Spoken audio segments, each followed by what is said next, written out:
भगवद गीता अध्याय 15 और 16 का विस्तृत विश्लेषण। विस्तृत विश्लेषण भगवद गीता के 15वें और 16वें अध्याय में आत्मा, जीवन के उद्देश्य और सद्गुणों व दुर्गुणों के बीच के अंतर पर ध्यान केंद्रित किया गया है। ये अध्याय हमें जीवन की गहराइयों को समझने और सही मार्ग पर चलने के लिए प्रेरित करते हैं। यहाँ हम इन दोनों अध्यायों का विस्तार से वर्णन करेंगे। अध्याय 15 पुरुषोत्तम योग। इस अध्याय में भगवान कृष्ण अर्जुन को जीवन की वृक्ष के रूप में सृष्टि का चित्रण करते हैं। उन्होंने बताया कि कैसे आत्मा, पुरुष और प्रकृति के बीच संबंध होता है। विश्व वृक्ष का वर्णन। भगवान कृष्ण इस संसार को एक अद्भुत वृक्ष के रूप में प्रस्तुत करते हैं, जिसकी जड़ें ऊपर और शाखाएं नीचे फैली हुई हैं। ऊर्ध्व मूल मधीशकम का अर्थ है कि इसकी जड़ें ब्रह्म में हैं। यह वृक्ष संसार के कष्टों और सुखों का प्रतीक है। आत्मा और प्रकृति का संबंध। भगवान बताते हैं कि आत्मा इस वृक्ष की तरह है जो अपने वास्तविक स्वरूप को पहचानने के लिए संघर्ष कर रही है। नान्तोस्ति का अर्थ है कि इस वृक्ष का अंत नहीं है, क्योंकि यह अनंत है। मोक्ष का मार्ग।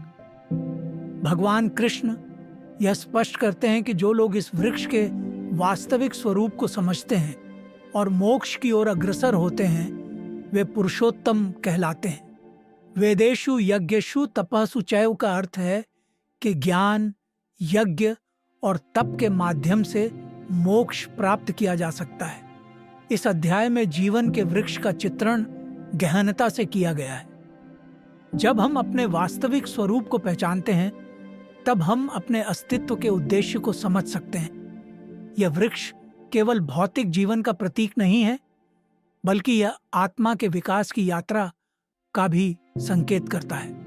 अध्याय 16 दैवासुर सम पद विभाग योग। इस अध्याय में भगवान कृष्ण अर्जुन को दैवी और आसुरी गुणों के बीच भेद करने के लिए प्रेरित करते हैं। वे बताते हैं कि किस प्रकार सद्गुणों का पालन करना और दुर्गुणों से दूर रहना आवश्यक है।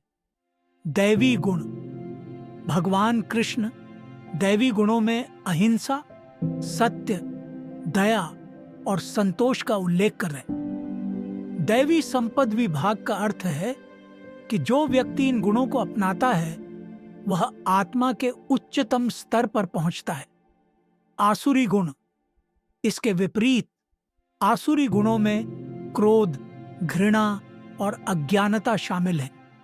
दंभो दर्पोभिमानश्च का अर्थ है कि ये गुण व्यक्ति को पतन की ओर ले जाते हैं। जीवन का उद्देश्य। भगवान कृष्ण यह स्पष्ट करते हैं कि दैवी गुणों को अपनाकर ही मनुष्य अपने जीवन को सार्थक बना सकता है। अभिजातस्य का अर्थ है कि जो व्यक्ति दैवी गुणों को अपनाता है, वह समाज में आदर्श बनता है। इस अध्याय में दैवी और आसुरी गुणों का विवेचन हमारे जीवन के लिए अत्यंत महत्वपूर्ण है। जब हम सद्गुणों का पालन करते हैं, तब हम न केवल अपने जीवन को सुधारते हैं, बल्कि समाज में भी सकारात्मक परिवर्तन लाते हैं। दैवी गुणों का अनुसरण करना हमारे आत्मिक विकास के लिए आवश्यक है। निष्कर्ष भगवद गीता के 15वें और 16वें अध्याय में आत्मा, जीवन के वृक्ष और दैवी एवं आसुरी गुणों के बीच के संबंध को समझाया गया है। ये अध्याय हमें यह सिखाते हैं कि जीवन का उद्देश्य आत्मा की पहचान और सद्गुणों का पालन करना है। यह अध्याय हमें अपने भीतर के गुणों को पहचानने और उन्हें विकसित करता है।